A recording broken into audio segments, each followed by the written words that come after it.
kelompok satu akan memamerkan hasil alat yang telah kami buat. Saya Remoi Sinaga, saya Ahmad dari Paku. Nah, di sini kami akan menjelaskan tentang alat yang kami buat, dimulai dari safety.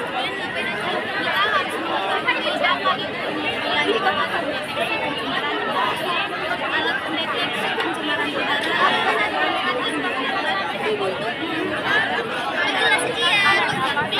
berbahaya di udara seperti asap monoksida atau CO2, karbon dioksida atau CO2.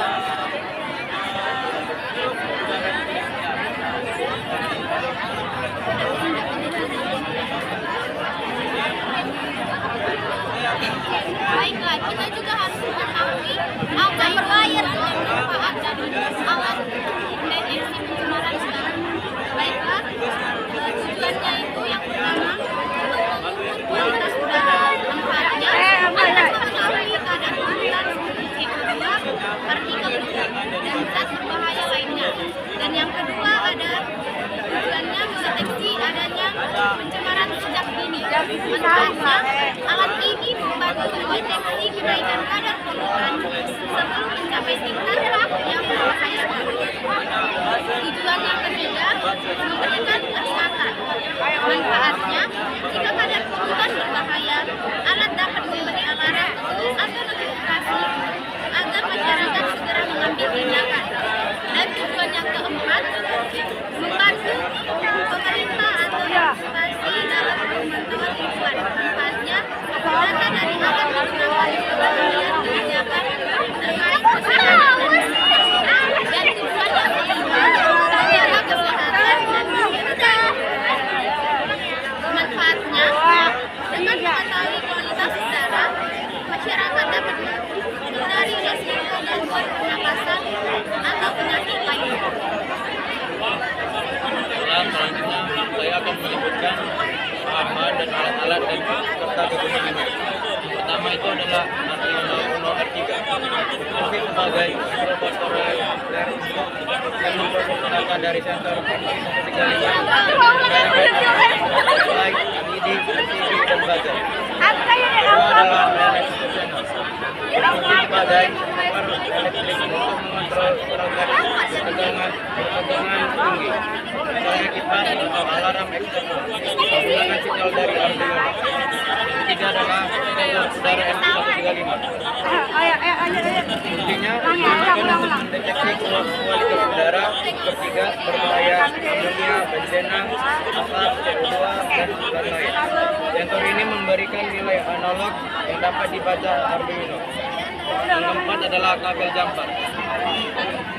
Berfungsi untuk menghubungkan rangkaian hybrid board, Arduino, LCD, relay, sensor, dan komponen lainnya. Yang kelima adalah lampu LED. Sebagai indikator visual, misalnya hijau, udara aman, merah, udara berbahaya, atau alarm aktif. Selanjutnya yang keenam adalah LCD 16x2.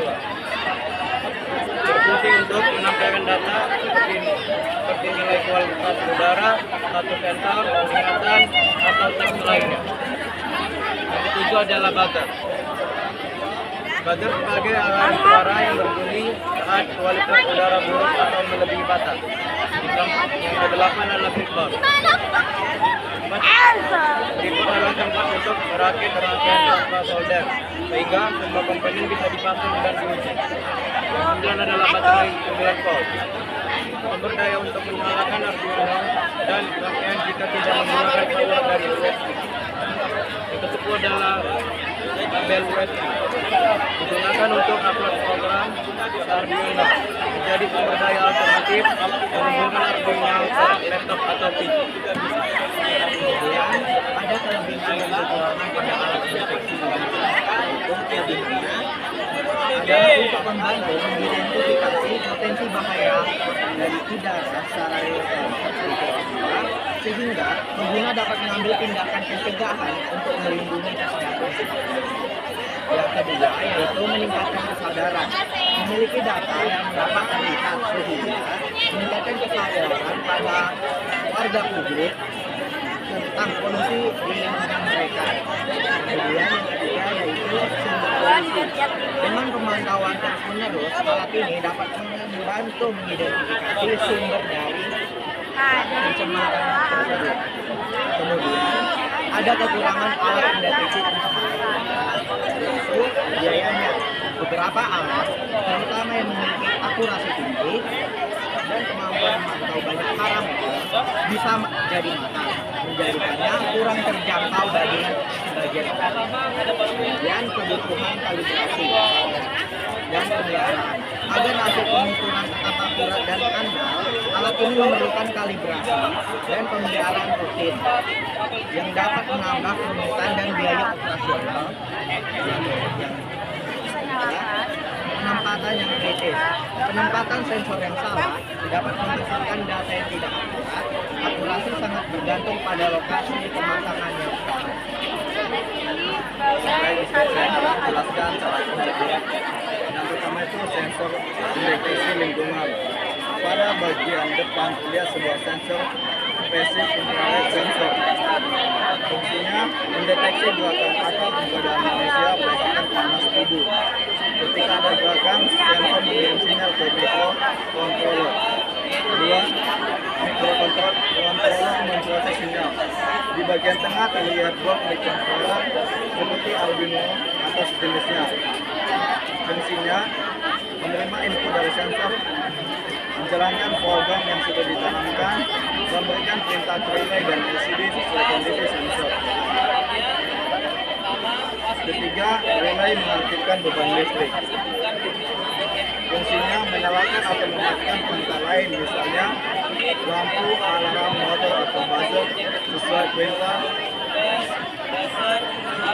Keempat, LCD menampilkan informasi.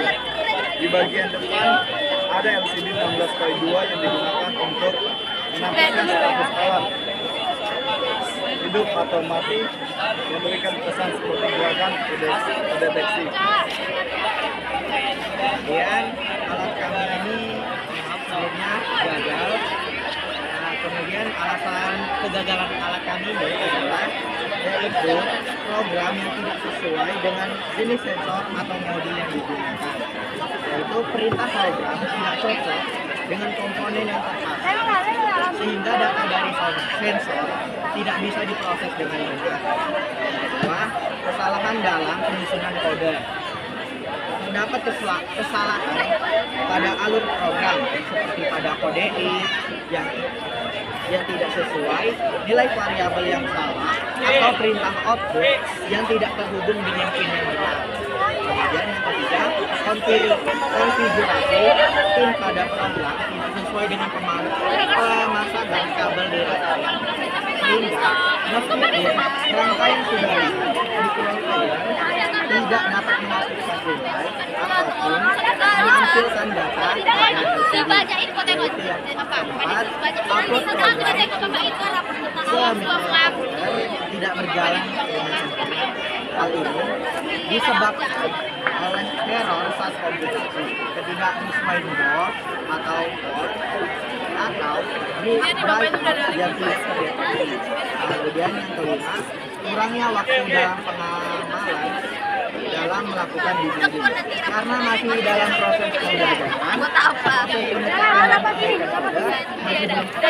dan perbaikan kode masih belum kesimpulan dari membuat alat ini adalah alat ini menunjukkan bahwa penggunaan sensor dan mikrocontroller dapat mempermudah pembuatan sistem otomatis yang responsif. Selain itu, integrasi LCD memudahkan pengguna memantau status alat secara langsung dengan rancangan yang sederhana namun fungsional. Alat ini dapat dikembangkan lebih lanjut untuk berbagai kebutuhan seperti sistem keamanan, penghematan energi, atau pembuatan mesin. Yang ada dari pemaparan kami tentang alat ini, jika ada kata yang salah, kami mohon maaf yang terima kasih.